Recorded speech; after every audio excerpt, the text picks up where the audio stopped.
रात का समय था और पूरा गांव अंधेरे में डूबा हुआ था। गांव के किनारे एक पुरानी सुनसान हवेली थी जिसे लोग भूतिया हवेली के नाम से जानते थे। कहते हैं कि इस हवेली में कोई भी एक बार गया तो फिर कभी वापस नहीं आया।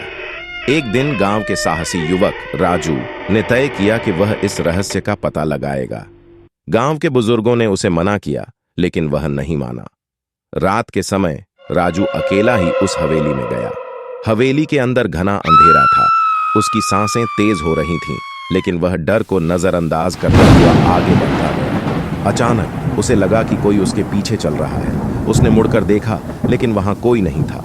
फिर अचानक एक ठंडी हवा का झोंका आया और हवेली के दरवाजे जोर से बंद हो गए।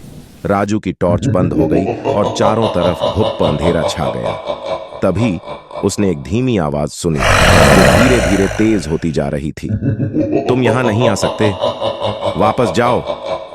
आवाज में ऐसा कुछ था जिसने राजू के रोंगटे खड़े कर दिए। डर के मारे राजू ने दौड़ने की कोशिश की, लेकिन उसके पैर जैसे जमीन से चिपक गए थे। तभी एक साया उसके सामने आया और उसकी लाल आंखें चमकने लगीं।